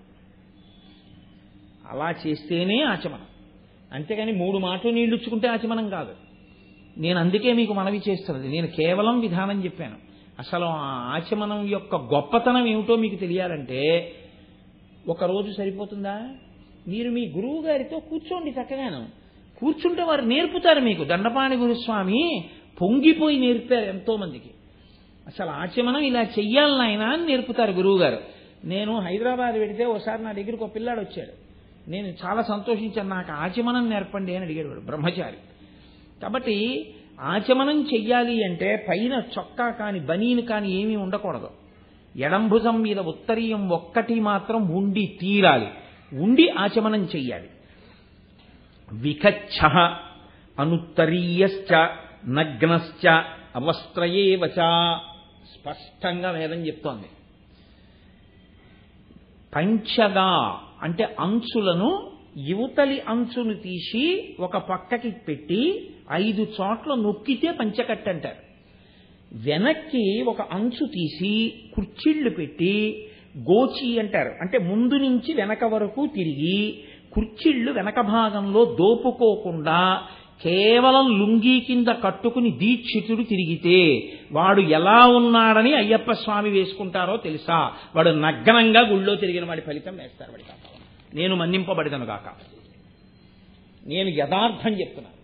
నేను మీకు అనుమానం ఉంటుందనే మంత్రభాగం కూడా తీసుకొచ్చి చెప్తున్నాను. కాబట్టి వికచ్చ అంటే గోచీపోసి కట్టుకోనివాడు, అంటే లుంగీలు కట్టుకు తిరిగేవాడు. వికచ్చ అనుత్తరీయశ్చ ఎడంభుజం మీద ఉత్తరీయం లేనివాడు. నగ్నశ్చ అవస్త్రయే వచ వాడు నగ్నంగా ఉన్నవాడు, వాడు ఏ వస్త్రము కట్టుకోకుండా తిరిగిన వాడితో సమానము. దీక్షితుడైన వాడు లుంగీ కట్టుకుని దేవాలయంలోకి వెళ్ళడం కానీ, లుంగీ కట్టుకుని ఈశ్వరారాధన చేయడం కానీ చేయకూడదు. ఏదో మామూలుగా ఏ దీక్ష లేనివాడు కట్టుకుని వెళ్తున్నాడు అనుకోండి, అది వేరు. అసలు అలా కూడా కట్టుకోకూడదు. ఇంకా దీక్షితుడు కట్టుకోవడం ఏంటి లుంగీ? నేను దండపాణి గురుస్వామి గారి గురించి చదివాను. పంచకట్టి తీరు అని చెప్పేవారు ఆయన. పంచ కడితేనే దీక్షిస్తా, గోచి పోసి కట్టి వెనక్కి కుర్చీళ్లు పెట్టి దోపుతావా? అయ్యా నాకు అయ్యప్ప స్వామి దీక్ష చేయాలని పంచ కట్టుకోవడం రాదు, నేర్పాలంటే గురువు గారు నేర్పి దీక్ష ఇవ్వాలి. లుంగీ కట్టుకు తిరగడం ఏంటండి? లుంగీ కట్టుకు తిరగడం లేదు వేదంలో. కాబట్టి వికచ్చ అనుత్తరీయశ్చ నగ్నశ్చ అవస్త్రయే వచ శ్రౌతం స్మార్తం తథా కర్మన నగ్నశ్చింతయేదితి. తీర్పు చెప్తోంది వేదం. శ్రౌతం అంటే వేదమంత్రములతో కూడినటువంటి ఏ పనికైనా, అంటే ఆచమనం చెయ్యడంతో ప్రారంభం చేసి స్మార్తం అంటే స్మృతులు చెప్పిన వాటికి స్మార్తం అంటారు. శ్రౌతం అంటే శృతి చెప్పింది. శృతి చెప్పినవి కాని స్మృతి చెప్పినవి కాని తథా కర్మన నగ్నశ్చింతయేదితి. బట్టలు కట్టుకోకుండా గుడలిప్పు కూర్చున్న వాడితో ఆచమనం ఏమిటి, పూజలు చేయించడం ఏమిటి? మహాదోషం. కాబట్టి అసలు వాడిని పూజలోకి తీసుకోకూడదు, వాడిని కూర్చోపెట్టకూడదు. నగ్నో మలినవస్త్ర స్యాత్ దుర్వాసన వచ్చేటట్టుగా, బట్ట వాసన వచ్చేటట్టుగా ఉన్నటువంటి బట్ట కట్టుకుని ఈశ్వరుడి యొక్క ఆరాధన చెయ్యకూడదు. నగ్నశ్చార్ధపట తడిబట్ట కట్టుకుని గుళ్ళోకి వెళ్ళినా, తడిబట్ట కట్టుకుని పూజలోకి కూర్చున్నా వాడు బట్టలు ఇప్పుకుని పూజకు కూర్చున్నట్టు లెక్కలో వేస్తారు. ఆర్ధ్రపట స్మృత నగ్నస్తు దగ్ధవస్త్ర స్యాత్. పొరపాట్న ఒక అగరవత్తు ఇలా తిప్పుతుంటే దాని నిరుసు ఒకటి వస్త్రం మీద పడి కన్నం పడింది, వెంటనే వదిలిపెట్టేయాలి. దాన్ని అసలు ఇంట్లో ఉంచుకోకూడదు, దాన్ని తీసేయాలి. ఎందుకో తెలుసా అండి? ఆ వస్త్రం మళ్ళీ కట్టుకున్నారనుకోండి, మీరు నగ్నంగా ఉన్నట్టే లెక్క ఇంకా శాస్త్రంలో. అది పొరపాట్న కానీ కట్టుకుని మీరు ఆచమనం చేయడం కానీ, అది కట్టుకుని ఏమైనా మంచి పని కానీ చేస్తే మీరు బట్ట లేకుండా చేసినటువంటి పాపం వేస్తారు ఖాతాలో తప్ప మీరు మంచి పని చేశారని వెయ్యదు వేదం, ఈశ్వరుడు వెయ్యడు. కాబట్టి నగ్నస్యూతపటస్తథా. కొంచెం జాగ్రత్తగా వినండి. వస్త్రాన్ని తీసుకొచ్చి కత్తెరతో కత్తిరించి దర్జీ మిషను మీద కుట్టినటువంటి బట్టని వేసుకుని తిరిగినవాడు బట్ట విప్పుకు తిరిగినవాడే. కాబట్టి దీక్షాస్వీకారం చేశాడు అంటే ఏమిటి దాని అర్థం? ఒక్క కార్యాలయానికి వెళ్ళడం అలాంటి వాటికి మినహాయింపు ఏమో కొంతవరకు మీరు ఈశ్వరుణ్ణి క్షమార్పణ కోరుకుని చేయవలసి ఉంటుంది మీ గురువుగారు అనుమతితో తప్ప దేవాలయాల్లోకి, భోజనశాలల్లోకి, పూజా మంటపాల దగ్గరికి చొక్కాలు వేసుకు తిరగమని వేదంలో లేదు. చొక్కా వేసుకుని లోపలికి వెడితే, చొక్కా వేసుకుని ఈశ్వర కార్యం చేస్తే, ప్రత్యేకించి దీక్షితుడు వాడు నగ్నంగా చేయడానికి సిద్ధపడిన వాడని లెక్క. నేను దండపాణి గురుస్వామి గారి నుంచి చదివాను. ఎన్నడూ కుట్టిన బట్ట వేసుకుంటానంటే ఆయన దీక్ష ఇచ్చేవారు కాదు. కుట్టిన బట్ట వేసుకోకుండా ఉంటావా 41 రోజులు? ఉంటానండి, వాళ్ళకే ఇచ్చేవారు ఆయన దీక్ష. కాబట్టి దీక్షితులు కుట్టిన బట్టలు వేసుకోకూడదు, ఏ కార్యాలయం వరకు అంతే. ఈశ్వర కార్యం దగ్గరికి వెడుతున్నారు, ఆచమనం, భోజనం, పూజ, ఈశ్వర సంబంధమైన పూజలో వస్తువులు ముట్టుకోవడం, ఏం చేసినా ఇవి తీసేసి ఉత్తరీయం కింద వేసేసుకోవాలి, ఎడంభుజం మీదకి తిప్పేసేయాలి, తిప్పి వేసుకోవాలి. కాబట్టి సదశం దీక్షితుడు కాదు, ఎవరైనా సరే వస్త్రం కట్టుకుంటే అంచు లేని బట్ట కట్టరాదు. ప్యాంట్ వేసుకున్న వాడికి అంచు ఎక్కడి నుంచి వస్తుంది? అంచు ప్రశ్న ఎక్కడుంది? ఉత్తర క్షణం దీక్షాభంగమే అది. అది దీక్షలో ఉన్నట్టు లెక్క కాదు. వాడు దీక్షని విసర్జించిన వాడితో సమానం, లేదా ఘోరమైనటువంటి దోషం. నీకు ఇవన్నీ చేసే ఓపిక లేదు. నిన్నెవరు చేయమన్నారు? నీకు చేద్దామనుంది, చేస్తానంటేనే చెయ్యలేను, చెయ్యవద్దు. నీకు చొక్కా విప్పి బనీని విప్పి నువ్వు పల్లకి పట్టావు ఈశ్వరుడిది, స్వామివారి జ్వాలాతోరణం కింద నుంచి తిరిగితే మానేసి కింద నుంచి మామూలుగా తిరుగు. నీకు ఈశ్వరుడి కన్నా ఈ దిక్కుమాలిన శరీరం ఏం కాదు. ఒకనాడు తీసుకెళ్లి అగ్నిహోత్రం మీద పెడితే ఈ పైదంతా కాలిపోతుంది. కాళ్ళు తీసుకెళ్లి కాల్చేసేటప్పుడు శవాన్ని కిందకి పెడతారు. ఎందుకనంటే ముందు తల పగిలిపోవాలి. బ్రహ్మస్థానం పగిలిపోతే తప్ప వచ్చిన వాళ్ళు వెళ్ళరు స్నానం చేసి. అందుకని తల బాగా కాలిపోవడానికి వీలుగా పెడతారు. చితి మీద పెట్టి కాళ్ళు బయటికి పెడతారు. బ్రహ్మస్థానం పగిలిపోతుంది, ఈ కాళ్ళు మాత్రం ఉండిపోతాయి. కాళ్ళు కనపడుతుంటే ఇంకా కాలుతూ ఉండడం వల్ల ఈ పైనంతా కాలిపోతుండడంలో అరికాళ్ళల్లోంచి నీళ్లు ఉబుకుతుంటాయి. ఆఖరిని ఏం చేస్తారో తెలుసా అండి? ఇక్కడ వరకు కాలిపోయింది కదా, ఈ కాళ్ళు తిప్పి ఇలా వెనక్కి పడేస్తారు. కర్ర ముక్కలు పడ్డట్టు పడిపోతాయంటే. ఇక్కడ వరకు కాలిపోయింది కదా, వెనక్కి మడవక్కర్లేదు, ఎత్తి కర్రతో అలా పడేస్తారు. పడేశారంటే ఇంచుమించు శరీరం అంతా దగ్ధమైపోయిందని గుర్తు. ఆఖరణ కాళ్ళు పడేస్తారు లోపలికి. ఆపాటి దానికి, ఆపాటి శరీరానికి, ఆపాటి దేహానికి దేనికి విర్రెక్కిపోతున్నావు? ఈశ్వరుడి దగ్గరికి అక్క ఇప్పడానికి. అంత తాపత్రయం ఉన్నవాడికి నీకు ఈశ్వరుడి గురించి ఏమర్థం అవుతుంది అనుకుంటున్నావు అసలు? ఇంకా నువ్వు భగవంతుడి పల్లకి ఏం పట్టగలవు చొక్కా విప్పి? నువ్వు ఈశ్వరుడి దగ్గర ఏం నిలబడతావు చొక్కా విప్పి? అంత శరీరం వ్యామోహం ఉన్నవాడికి దీక్ష ఎందుకు? ఇవి విసర్జించగలిగితే, అలా నిలబడగలిగితే వాడు 18 మెట్లు ఎక్కడానికి అర్హుడు. 41 రోజులు శరీరం మీద వ్యామోహం వదలగలిగితే వేసుకున్న నల్లబట్టకు అర్థం. నల్లబట్ట ఒక్కటి కట్టి లోపలవన్నీ ఏమీ వదలని దానికి ఏం వదిలేవని నువ్వు దీక్షితుడివన్నీ నిన్ను పిలవను.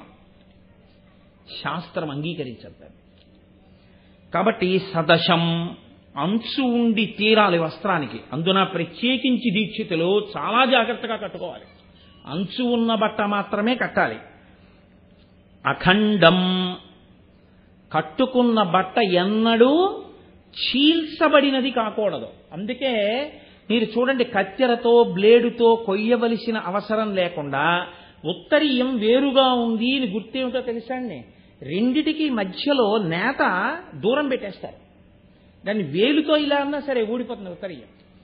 తప్ప ఒక వస్త్రాన్ని తెచ్చి ముక్కలు చేసి రెండు చొక్కాలు కుట్టించడమో ఏదో చేశారనుకోండి, అందులో కొన్ని ముక్కలు కత్తిరించి చొక్కా కుట్టడం ఏదో చేశాడనుకోండి, ఇక అది దీక్షకు పనికిరాదు. దీక్ష ఎందు మీరు ఆ దీక్ష ఎందు ఏంటండి? తెలియక కొత్త బట్టలు పట్టుకెళ్ళి ఈశ్వరుడి దగ్గర పెడుతుంటారు చొక్కాలు అవిని. అలా పెట్టకూడదు. కొత్త బట్టలకి లక్ష్మీ కటాక్షంగా ఓ పసుపు చుక్క పెట్టుకుని కట్టుకోవడమే. మీరు ఈశ్వరుడి దగ్గర పెట్టాలి అంటే ఒక్క పంచ ఉత్తరీయం మాత్రమే పెట్టాలి, తప్ప ఇతరములను పెట్టుకోకూడదు. కాబట్టి పంచ కట్టుకోవడం అంటే గోచీపోసి కుర్చీళ్లు పెట్టి పంచ కట్టుకోవడం, లుంగీలు కట్టుకుని దీక్షలు తిరగడం పంచ కట్టుకోవడం కాదు. కాబట్టి శ్రద్ధగా ఉండాలనుకుంటే ఉత్తర క్షణం పంచ కట్టుకోవడం నేర్చుకోండి. కాబట్టి సదశం అఖండం, చీల్చబడనటువంటి బట్టను మాత్రమే కట్టుకోవాలి తప్ప ఎలా పడితే అలా బట్ట కట్టుకుని దీక్షితుడు అసలు తిరగరాదు. సరే, ఇంకా నేను ఇంతకన్నా చెప్పాను అనుకోండి, ఇతర విషయాలు ఏమైనా స్పృశిస్తే మీరందరూ కొంచెం బాధపడే అవకాశం ఉంటుంది. కాబట్టి నేను స్పృశించను. ఇంకా నేను మీతో మనవి చేసే విషయాన్ని ఒక్కటి బాగా జ్ఞాపకం పెట్టుకోండి. నాకు వ్యగ్రత లేదు, నాకేమీ కోపం లేదు, నేను ఎవరి యందు దోషం పట్టాలనేటటువంటి ప్రయత్నం ఉన్నవాడను అసలు కాను. నా ప్రయత్నం వల్ల ఒక్కటే. ఏమిటి నా ప్రయత్నం అంటే, ఈ 2 రోజులు నేను కూర్చున్నటువంటి ప్రసంగాలు దండపాణి గురుస్వామి వారి స్మారక ఉపన్యాసాలు. ఆ మహానుభావుడు దేనికోసం తాపత్రయపడ్డారో ఆ కోణంలో నేను మాట్లాడలేకపోతే నాకేదో పనుందని నేను మానేయడం మంచిది. నేను మాట్లాడాలనుకుంటే ఆయన హృదయానికి తగినట్టే నేను ఉన్నది ఉన్నట్టు మాట్లాడితేనే నేను ఇక్కడ కూర్చోవడానికి ఒప్పుకోవాలి కదండి. అందుకని వినా నాకు మార్గం లేదు, ఉన్నది ఉన్నట్టు చెప్పడమే నాకు మార్గం. అందుకే నేను మీతో మనవి చేస్తున్నాను. అయ్యప్ప స్వామి దీక్ష తీసుకుంటే 40 రోజుల్లో అయిపోతుందనుకోవడం కన్నా మూర్ఖత్వం ఇంకొకటి లేదు. నేను ఆయన పాదాల దగ్గర కూర్చుని చెప్తున్నాను. ఇప్పుడు నేను చెప్పినవి 40 రోజుల తర్వాత పనికి రావని మీరు ఎలా అనుకుంటున్నారు? ఆచమనం 40 రోజుల తర్వాత మీకు అక్కర్లేదా? 40 రోజుల తర్వాత కూడా ఆచమనం చేస్తారుగా. చెయ్యాలంటే ఎడంబుధం మీద ఉత్తరీయం ఉండాలిగా, పైన వస్త్రం లేకుండా ఉండాలిగా, గోచీ పోసుకుని పంచె కట్టుకునే దేవాలయాల్లో తిరగవలసి ఉంటుందిగా, చొక్కాలు వేసుకుని ఈశ్వరుడి దగ్గరికి వెళ్ళి పూజలు చేయకూడదుగా, మీ ఇంట్లో మీరు భోజనం చేసినా చొక్కా బనీను విప్పి కదా భోజనం చేయాలి. ఇవి మీకు ఎప్పుడు పనికిరావని మీరు అనుకుంటున్నారు? ఇవి తెలుసుకోవడానికి అట్టే మాట్లాడితే అయ్యప్ప స్వామి దీక్ష అక్కర్లేదు. జిజ్ఞాసు అయి ఉన్నాడు అనుకోండి, తెలుసుకోవాలని కుతూహలం ఉందనుకోండి, బాగా ఆచార్యుణ్ణి పట్టుకున్నాడు అనుకోండి, నేనంటాను ఆయన ఊపిరున్నంత కాలం ఆయన దీక్షలోనే ఉన్నాడు. ఆయనకి కొత్త దీక్ష ఏంటి? ఆయన దీక్ష లేకుండా చేసే పనే లేదు. ఇవాళ మన ప్రారంభ కర్మ ఎలా వచ్చిందంటే దేవాలయాల్లో తీర్థాలు కూడా నిలబెట్టిస్తారు, మనం కూడా నిలబడి కూర్చుకుంటాం. అసలు తాగడం తినడమే నిలబడి చేయకూడదంటే ఇంకా దేవాలయంలో తీర్థం నిలబడి తాగడం ఎంత దారుణం మీరు చూడండి. కూర్చుని అథవా కనీసంలో కనీసం వంగైనా తీర్థం పుచ్చుకోవాలి, లేకుండా నిట్ట నిలువుగా నిలబడి తీర్థం పుచ్చుకోవడం ఏమిటి? దీక్షితులు అలా తీర్థాలు పుచ్చుకుని దేవాలయ ప్రాంగణాల్లో తిరగడం ఏమిటి? ఒక దీక్షితుడు తిరుగుతున్నాడు అంటే దేవాలయంలో ఆ దీక్షితుని యొక్క నడవడి చూసి మీ కాళ్ల మీద పడాలి. అబ్బా, ఎంత నియంత్రణ సాధించాడు, ఎంత గొప్పగా ప్రవర్తిస్తున్నాడు. ఎక్కడి నుంచి వస్తుంది? అమాంతం ఇవాళ మీరు బట్ట మార్చుకున్నారని మీకు లోపల వచ్చేవి ఇవన్నీ. ఇప్పుడు నేను ఈ రంగు బట్ట విప్పి ఇంకొక రంగు బట్ట కట్టాను అనుకోండి, శరీరానికి ఎలా వస్తుంది? నాకేమైనా వచ్చేస్తాయా కొత్తగా? రావు. దేనివల్ల వస్తాయి? తెలిసి ఆచరించేటటువంటి ఇంకొక మహానుభావుడితో నాకు సంబంధం ఏర్పడితే, ఆయన దగ్గర కూర్చోడానికి నాకు అనుమతి లభిస్తే, ఆయన నాకు చెప్తే, నేను ఆయన వెంట పడి తిరుగుతూ ఉంటే, ఆయన ఎలా తిరుగుతారో ఎలా ఉంటారో ఆయన ఆవేదన ఏమిటో నేను అర్థం చేసుకుంటే నాలో మార్పు వస్తుంది. 40 రోజులు గురువు గారితో కలిసి ఉండేటటువంటి అవకాశానికి అయ్యప్ప దీక్ష. గురువుని వదిలేసి మిగిలినవన్నీ స్వతంత్రంగా చేసుకోవడానికి ఆ దీక్షలో కొత్తగా మీకేం వస్తుంది అనుకుంటున్నారు? 40 రోజుల తర్వాత మీరు మాల వేసుకున్న మొదటి రోజున మీకేం వచ్చు అనుకుంటున్నారో, మీరు ఇరుముడి కొట్టుకున్న రోజున కూడా మీకు అదే వచ్చి ఉంటుంది అంతే. కాదని మీరేమైనా అనగలరా? మీరు మహా అయితే ఏమనుకుంటారంటే 40 రోజులు నేను పూజ చేశాను అనుకుంటారు. నేనంటాను 40 రోజులు మీరు చేసిన దీక్షాభంగాలు చాలా ఉన్నా, పాపం కూడా మీ ఖాతాలో ఉందంటారు. కాబట్టి కేవలం దీక్ష చేసేశాను కాదు, గురువు గారితో కలిసి ఉండి గురువు గారి దగ్గర నేను ఎన్ని నేర్చుకున్నాను, ఎన్నిటిని నేను మార్చుకున్నాను, ఎన్ని మెట్లు ఎక్కగలుగుతున్నాను, దీని మీద ఎక్కువ ఆ సాధన పెట్టుకోవాలి. అందుకే అయ్యప్ప స్వామి దీక్షకి సంబంధించినంత వరకు గురువు గారితో ఒక 3 సత్యం 3 పర్యాయములు వెళ్ళి వచ్చాడు అంటే ఆయనకి చాలా విషయాలు తెలిసి ఉంటాయి. కాబట్టి 3 మాటలు వెళ్ళొచ్చిన వాళ్ళులా ఉంది. మళ్ళీ ఆ ఇరుముడి ఎత్తడానికి అర్హతను పొంది ఉంటారు కదండి. 4 మాటలు వెళ్ళొస్తే చతుర్విధ పురుషార్థ సమన్వయము కనుక ఆయన ఇరుముడి కట్టడానికి ఎత్తడానికి గురు పదవి యందు నిలబడడానికి ఆయన అర్హతని కృప చేస్తారు. కేవలం అంకెని మీరు అనుకోకండి. 4 మాటలేదో వెళ్ళి 4 మాటలేదో వచ్చేస్తే మాల వేసుకున్నప్పుడు ఎలా ఉన్నాడో ఇరుముడి కట్టుకున్నప్పుడు అలాగే ఉన్నవాడికి గురు పదవి వస్తుందని మీరు ఎలా అనుకున్నారు? మీరు ఇంకోళ్ళకి ఎలా చెప్తారు? అది వెలగని దీపం అది ఇంకో దీపాన్ని ఏం వెలిగిస్తుంది? యువతల ప్రమిదలో దీపం వెలుగుతోంది, ఇంకో ప్రమిదలో ఉన్న దీపాన్ని వెలిగిస్తుంది. అసలు ఆ ప్రమిదలో ఉన్న దీపానికే వెలుగు లేదు, ఆ ప్రమిద ఇంకో ప్రమిదని ఏం వెలిగిస్తుంది? అది వెలిగించలేదు. వెలిగించగలగాలంటే గురువుగారితో కలిసి తిరిగి ఉండాలి. 7 కొడుకులు తన కడుపున పుట్టిన 6 గురు పదవి ఇవ్వలేదు దండపాణి గురుస్వామి. బహుశः ఆ స్థాయిలో నిలబడగలిగిన ప్రజ్ఞ ఉంది అనుకున్న ఒక్కరికి ఆయన ఇచ్చారు. అంటే ఆయన ఎంత స్వార్థం లేకుండా సమాజ ప్రయోజనమునందు ఎంత కఠోర చిత్తంతో ఉన్నారో మీరు చూడండి. కాబట్టి నేను మీకు మనవి చేసేది ఒకటే, నేను ఏ వ్యగ్రత నాకు లేదు. నేను మీకు మనవి చేసేది దీక్ష అంటే మీ సొంతంగా ఒకసారి మాల వేసుకుని మీరు చేసేసుకునేది అన్న భావాన్ని ఉత్తర క్షణం మీరు విడిచిపెట్టండి. విడిచిపెట్టి మీ గురువు గారి పాదాలు మీరు పట్టుకోండి.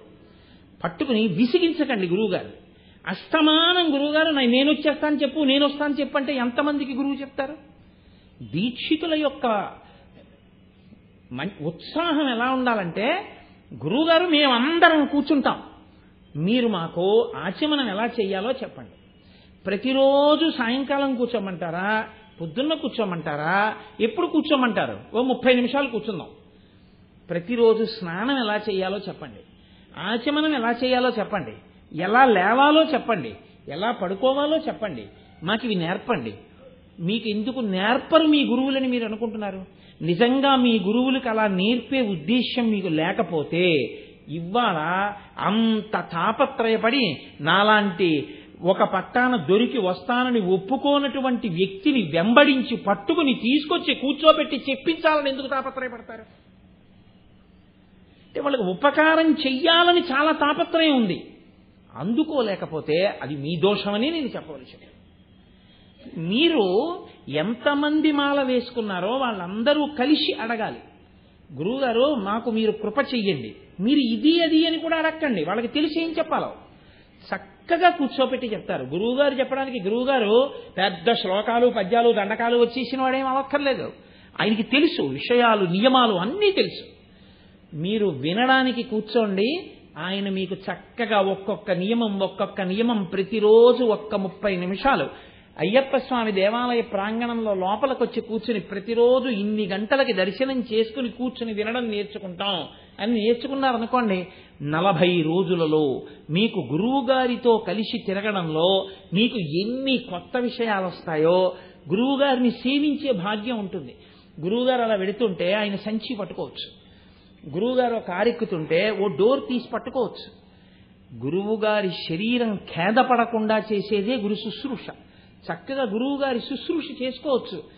ఇవి ఏవీ లేకుండా కేవలం మాల వేసుకుని ఏదో చిన్న కాగితం పట్టుకుని అది వేద విహితమో వేదరహితమో ఏమీ తెలియకుండా ఇవి చేసేస్తే చాలు అనుకుని ఒక్కటి కర్మాచరణం కింద చేసేస్తుంటే అది గొప్ప అభ్యున్నతిని కల్పించేస్తుంది, మీకేదో మనసు మీద గొప్ప ప్రభావం చూపించేస్తుంది, కొత్తగా విషయాలు మీకు భాషించేస్తాయని ఎలా అనుకుంటున్నారు?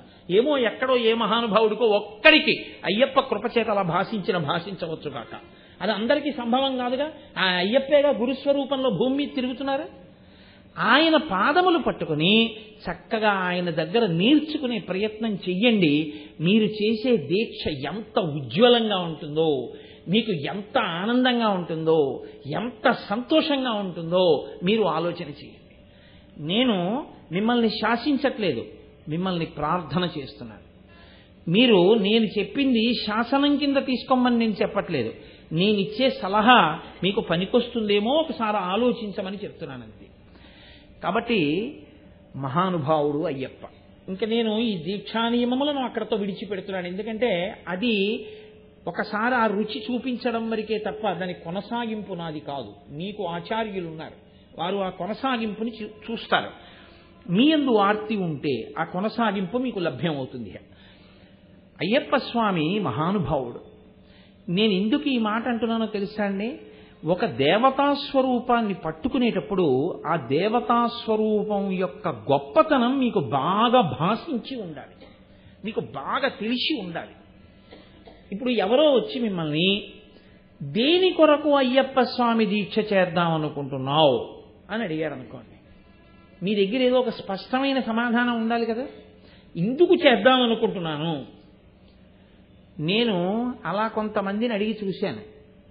వాళ్ళు నాతో ఏం చెప్తుంటారో తెలుసా అండి? అలా మాకు తెలిసిన వాళ్ళు వేసుకున్నారండి, నేను వేసుకుంటాను. లేకపోతే ఏం చెప్తారంటే 3 మాటలు వెళ్ళొచ్చారండి, ప్రతి ఏడాది అలవాటు, అందుకు 4వ మాట వేసుకున్నాను. అథవా ఇంకా ఏం చెప్తారంటే ఏదోనండి మామూలుగా ఉంటే అసలు నేను కొన్ని నిగ్రహించుకోలేను, ఏదో ఆ దీక్ష తీసుకుంటే కొంత నిగ్రహం కలుగుతుంది, మంచిదే, నేను దాన్ని ఎంత మాత్రం దోషం పట్టనుసమండి. ఎందుకో తెలుసా? కనీసంలో కనీసం అతను ప్రయత్నం చేస్తున్నాడు, స్వచ్ఛందంగా తనని తాను క్రమశిక్షణలో పెట్టుకునే ప్రయత్నం చేస్తున్నాడు. మీ దగ్గరికి వచ్చి చెప్తే మీరు దానికి నవ్వితే అతను ఎవరికి చెప్పుకుంటాడు? అది నవ్వే విషయం కాదు, శ్లాఘించవలసిన విషయం. షహబాష్ నాన్న ముందుకెళ్ళు, చక్కగా 40 రోజులు కాదు తర్వాత కూడా నువ్వు ఇలాగే ఉండు అని మీరు ఆశీర్వచనం చేసి అతన్ని ఉత్సాహపరచాలి. అంతేకాని మనము వెర్రినవ్వు నవ్వి అందుకా వస్తున్నామంటే వాడు ఎంత ఉదార హృదయుడై మీ దగ్గరికి వచ్చి చెప్పుకున్నాడు విశాల బుద్ధితో. దాన్ని మీరు గమనించవలసి ఉంటుంది. ఈ కారణాలతో దీక్ష తీసుకుంటున్నామని చెప్పేవాళ్లే తప్ప అయ్యప్ప స్వామి దీక్ష తీసుకోవడానికి ఇది కారణం, ఈ కారణానికి నేను తీసుకుంటున్నాను. లేకపోతే అనేకమైన దేవతా స్వరూపాలు ఉన్నాయి, అవన్నీ వదిలిపెట్టి అయ్యప్ప స్వామి ఎందుకు నీకు అని నేను అడిగాను అనుకోండి, స్పష్టమైన సమాధానం చెప్పు నాకు. అయ్యప్ప స్వామే కావాలి అని నీ మనసు ఎందుకు అనురక్తిని పొందుతోంది, ఎందుకు దీక్ష చేస్తున్నావు అని నేను అడిగాను అనుకోండి. ఏం ఒకసారి చేస్తే నువ్వు అందుకోలేకపోయావా ప్రయోజనాన్ని?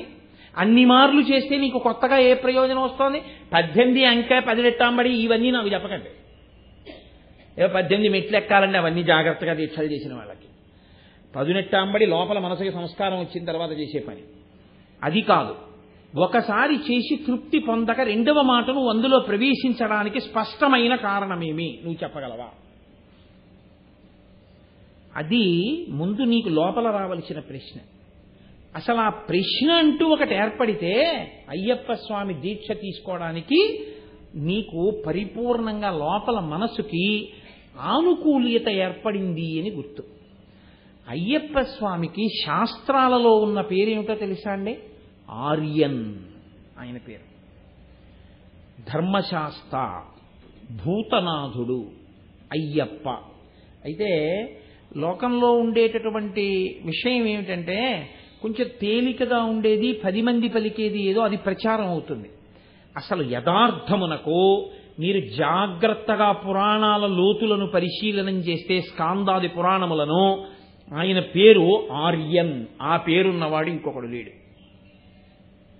ఆర్యన్ అన్న పేరు ఎవరిదో తెలుసా అండి? కేవలము ఒక్క అయ్యప్ప స్వామిదే. ఆర్య అంటే పూజింపదగినది, పూజింపదగినవాడు, పెద్దవాడు, గౌరవనీయుడు. ఆర్య అన్న పేరుతో సంబోధింపబడేది ఒక్క పరాశక్తి. అందుకే ఆర్యాశతకము. ఆర్యా మహాదేవియున్నను రక్షింప నిరుంగునో ఎరగదో నా భాగ్యమెట్లున్నదో అంటారు పోతన గారు భాగవతంలో. ఆర్యా మహాదేవి అన్న పేరు కేవలం అమ్మవారికి చెందినది. అందుకే మూకశంకరులు ఆర్యాశతకము అని చేశారు. ఎవరైనా పెద్దవారిని ఉద్దేశించి మనం ఏమైనా ఉత్తరం రాస్తే ఆర్య అని సంబోధించి వ్రాస్తాం. కాబట్టి ఈ ఆర్య అనబడేటటువంటి సంబోధన ఏది ఉందో అది పెద్దరికాన్ని సూచిస్తుంది, పూజనీయతని సూచిస్తుంది. కాబట్టి ఈ పూజనీయతను పెద్దరికాన్ని సూచించేటటువంటి ఆర్య శబ్దం అయ్యప్ప స్వామి యందు ప్రయోగించారు. అయ్యప్ప స్వామి యందే ప్రయోగించడంలో ఉన్న గొప్పతనం ఏమిటో తెలుసా అండి? మళ్ళీ శివ పాదాది కేశాది పర్యంత స్తోత్రం అని శంకర భగవత్పాదులు చేశారు. శివుడికి 3 కుమారులు అని చెప్తాయి పురాణాలు. పెద్దవాడు గజాననుడు వినాయకుడు, కట్టకడపటివాడు సుబ్రహ్మణ్యుడు, మధ్యలో వాడు అయ్యప్ప. ఇందులో మీరు కొంచెం జాగ్రత్తగా పరిశీలించండి. పెద్ద ఆయన్ని పిళ్ళయార్ అంటారు, లేకపోతే అగ్రజ, ముందు పుట్టినటువంటి వాడు. గజానన సుముఖస్యైకదంతస్య కపిలో గజకర్ణక లంబోదరస్య వికటో విఘ్నరాజో గణాధిప ధూమకేతుర్గణాధ్యక్ష పాలచంద్రో గజానన వక్రతుండ శూర్పకర్ణో హేరంబ స్కందపూర్వజ. స్కందుడికి ముందు పుట్టినవాడు. అయ్యప్ప కన్నా అన్న శబ్దం అక్కడ వేరు. షోడశైతాని నామాని ఎప్పటేచ్చుణ్యాదపి విద్యారంభే వివాహే చ ప్రవేశే నిర్గమే తథా సంగ్రామే సర్వకార్యేషు విఘ్నస్తస్య నజాయతే. కానీ ఆయనకి గజాననుడు అని పేరు, లేదా పరమశివుని యొక్క కుమారులలో పెద్దవాడు అని పేరు. పరమశివుని యొక్క కొడుకు అన్న సంబోధన కుమరన్, కుమారా అన్న శబ్దం ఒక్క సుబ్రహ్మణ్యుడు. ఈ ఇద్దరికీ లేనిది శివుడి యొక్క కుమారులలో ఆర్యన్ ఒక్క అయ్యప్ప స్వామికి. ఆర్యన్ అంటే పూజింపదగినవాడు. ఎందుకని ఆయన పూజింపదగినవాడయ్యాడో తెలుసా అండి? స్కాందం చాలా ఆశ్చర్యకరమైన విషయం చెప్తుంది. శబరిమలై, మలై అంటే పర్వతం. పర్వతం అంటే పర్వతం అంతా అయ్యప్ప స్వామి గుడి కాదు, పర్వతం చాలా పెద్దది. శబరిమలై, శబరి గిరి మీద అయ్యప్ప స్వామి వారి యొక్క గుడి ఉండేటటువంటి ప్రత్యేకమైన ఆ ప్రదేశాన్ని ఆర్యకావు అని పిలుస్తారు. ఆర్యకావు పురాణాంతర్గతంగా ఆర్యకావు అంటే పెద్దలున్న స్థలము, పూజనీయమైన స్థలము. ఇప్పుడు ఒక పీఠాధిపతులు లోపల ఉన్నారు అని నేను అన్నాను అనుకోండి. ఇప్పుడు పీఠాధిపతుల దగ్గరికి వెళ్ళాలి, మీరు ఏం చేయాలి? ఎలా పడితే అలా వెళ్ళడానికి వీల్లేదు. మీరు వెంటనే మీరు పెట్టుకు రాకపోతే పెట్టుకోమని బయట విభూతి బొట్టు పెడతారు. మీరు విభూతి పెట్టుకుని బొట్టు పెట్టుకుని చొక్కా విప్పేసి బనీని విప్పేసి ప్యాంటు మీద తువ్వాలు వేసుకెళ్ళడం దారుణం. న్యాయానికి పంచ కట్టుకుని ఉత్తరీయం తీసి నడువుకి కట్టుకుని పీఠాధిపతి దర్శనానికి వెళ్ళాలి. నేను చెప్పేది శంకరాచార్యుల వారి చేత ప్రతిష్ఠింపబడిన పీఠాలు, పెద్ద పెద్ద పీఠాల గురించి నేను మాట్లాడుతున్నాను. శృంగేరి, పూరి, కామకోటి ఇలాంటివి. అటువంటి మహాపురుషులైనటువంటి పీఠాధిపతుల దర్శనానికి వెడితే అలా పెడతారు. అంతేగాని చొక్కాలతోటి బనీలతోటి లోపలికి వెళ్ళరు, రానివ్వరు కూడా. పెద్దలున్నారు, దర్శనమునకు ఒక నియమ నిబంధనలు ఉంటాయి, అలాగే వెళ్ళవలసి ఉంటుంది. ఇంకొకలా వెళ్ళడం కుదరదు. పెద్దలున్నారు, ఆర్యన్నున్నారు, ఆ దర్శనానికి మీరు ఇక్కడ చాలా నియమాలు మొదలు పెడితేనే ఆ పైకెక్కి దర్శనం చేయవలసి ఉంటుంది. అంత పెద్ద ఆయన దర్శనం మీరు చెయ్యాలి. అత్యంత చిన్నపిల్లవాడిగా వచ్చి అంత పెద్ద ఆయనగా కూర్చున్నవాడు అయ్యప్ప స్వామి. ఎందుకంటే ఆయన పెళ్లి చేసుకున్నట్టు గృహస్థాశ్రమంలోకి వెళ్ళినట్టు ఆయన శాస్త్రంలో లేదు. బ్రహ్మచారిగానే ఉండిపోయాడు అంతే. రాజుగారు ఆయనకి పెళ్లి చేయలేరు. వెంకటేశ్వర స్వామి వారిలో ఆయన యథార్థంగా భూమి మీద తిరిగారు. కానీ ఆయన చుట్టూ ఆ యోగబంధం కట్టుకుని చిన్ముద్ర పట్టి కూర్చున్నారు. పెద్దరికం దేనివల్ల ఇస్తారు? వయసు చేత ఇవ్వరు. పెద్దరికం దేనివల్ల ఇస్తారంటే జ్ఞానము వలన ఇస్తారు. తాతగారు ఉండొచ్చు, తండ్రి గారు ఉండొచ్చు, పెదనాన్నగారు ఉండొచ్చు, బాబాయ్ గారు ఉండొచ్చు. ఓ 18 ఏళ్ల పిల్లాడు బ్రహ్మజ్ఞాని సభలోకి రావచ్చు. ఇప్పుడు ముందు తాత వెయ్యాలా, తండ్రి వెయ్యాలా, తల్లి వెయ్యాలా, ఎవరు వెయ్యాలి అక్షతలంటే బ్రహ్మజ్ఞాని వేస్తాడు.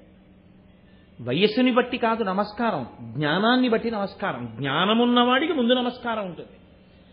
కాబట్టి ఇప్పుడు ఆయన పెద్దరికం ఎక్కడిది? ఆయన పెద్దరికం ఆయన పరబ్రహ్మమును గుర్తెరిగినవాడు. గుర్తెరిగినవాడు కాదు, ఆయన పరబ్రహ్మమై కూర్చున్నవాడు.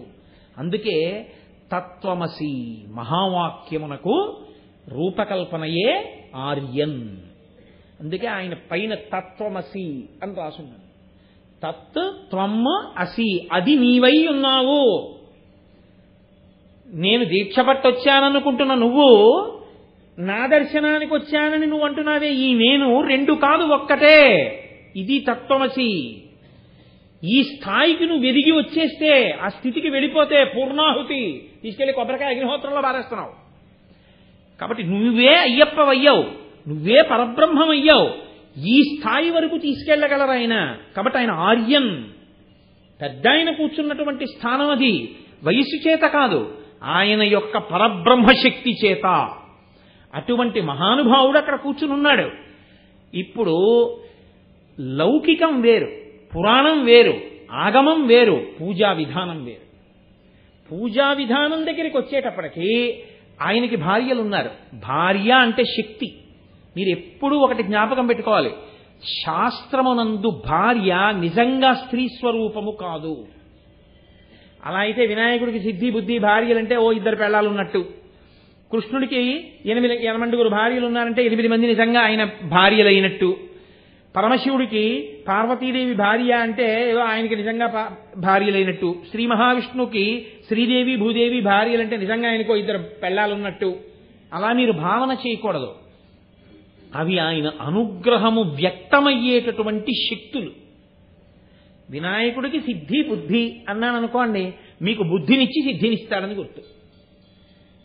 శ్రీ మహావిష్ణువుకి శ్రీదేవి భూదేవి అన్నాను అనుకోండి, ఈ భూమిలోంచి వచ్చే పంట దగ్గర నుంచి భూమిలోంచి వచ్చే పెట్రోలు, బొగ్గు, ఇనుము, సమస్త సుఖస్థానములను మీకు ఇవ్వగలిగిన వాడు.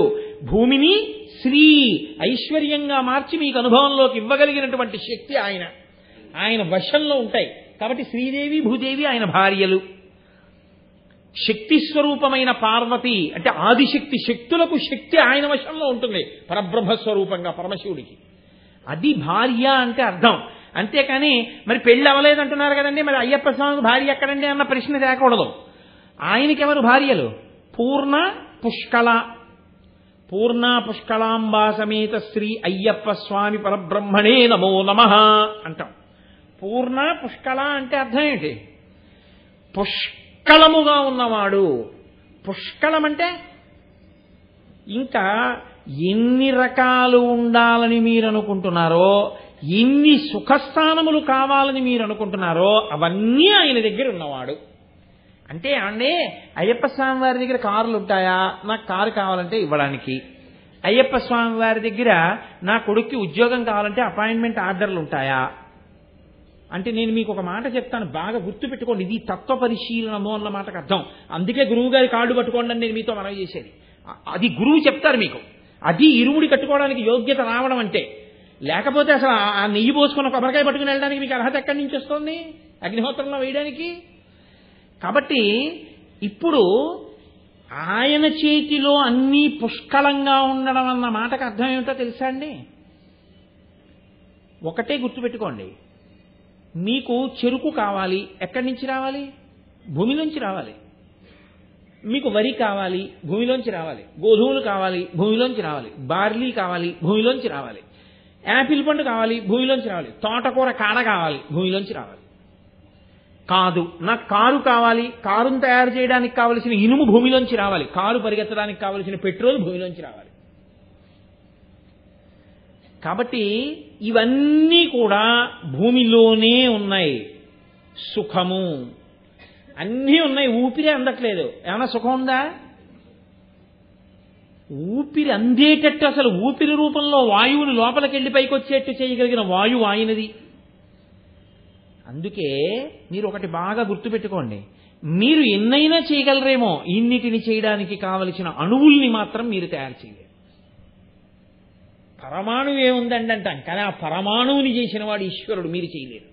శక్తి అంతా అందులోంచే వస్తుంది. భూమిని ఒక అడుగు పెంచలేరు, ఒక అడుగు తగ్గించలేరు. మీ కంటికి కనపడని వాయువుని ఎంత ప్రయత్నించినా మీరు చూడలేరు. అది ఈశ్వరుడు యొక్క నిర్మాణం అంటే.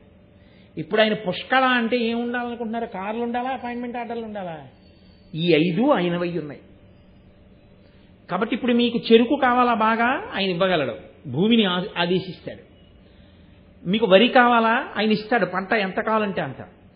మీ అబ్బాయికి ఉద్యోగం కావాలా? ఆయన అనుగ్రహిస్తాడు, శ్రీ ఐశ్వర్యంగా ఇస్తాడు. ఆయన ఏమి ఇవ్వలేడని మీరు అనుకుంటున్నారు? అది పుష్కళ. రెండవ వారు పూర్ణ. పూర్ణ అంటే అర్థం ఏంటో తెలుసా అండి? ఇప్పుడు ఇందులో ఏదో 2 యాపిల్ పళ్ళు ఉన్నాయి. నేను ఒక యాపిల్ పండు తీసి అలా ఆయన చేతిలో పెట్టేశాను అనుకోండి. ఇప్పుడు నా దగ్గర ఎన్ని ఉన్నాయి? 1. ఈ యాపిల్ పండు కూడా తీసేసి నేను ఆవిడికి ఇచ్చేసాను అనుకోండి. ఇప్పుడు నా దగ్గర ఎన్ని ఉన్నాయి? లేవు. లాకి ఏత్తం వస్తుంది ఏదో స్థితిలో మన దగ్గర. ఇచ్చి ఆ తర్వాత వచ్చి నాకు ఇవ్వండి అన్నారు అనుకోండి, అయ్యో ఏమనుకోకండి లేవు ఇంకా అంటాను. అంటే తరగడం అనేటటువంటిది మొదలవుతుంది. ఉదాహరణకి తరగడం ఎలా వస్తుందో తెలుసా అండి? నేను ఎవరికి ఇవ్వనండి, పూర్ణుణ్ణి కానా? ఎందుకా పనికి మాలిన పూర్ణత్వం? స్వార్థమైంది. ఒకడికి ఇవ్వడానికి పనికిరాంది పూర్ణత్వం ఎవడికి కావాలి? అది పూర్ణత్వం ఏంటి? కాబట్టి అది పనికిరాదు. నిలవబెట్టి తరగదని నువ్వు అనుకుంటున్నావా? 100 గుండిగిల అన్నం వండుకుని, నా ఇంట్లో బియ్యం ఉన్నాయి, నా ఇంట్లో డబ్బు ఉంది, ఎవరికి పెట్టను, వండుకుని 3 రోజులు ఉంచు, పాచికం పోస్తున్నాను. పూర్ణత్వం ఏంటి? ఈశ్వరుడా, ఈ లోపల వేసినటువంటి పదార్థం ఉమ్ముతో కలిసి లోపలికి వెళ్ళిపోయిన తర్వాత బయటికి వస్తే కంపు, మరి లోపలికి వెళ్ళిన దాన్ని పచనం చేసి శక్తిగా మార్చి అశుద్ధం లోపలున్న వాసన బయటికి రాకుండా బయటికి విడిచిపెడుతున్నాడు. అది ఆయన శక్తి.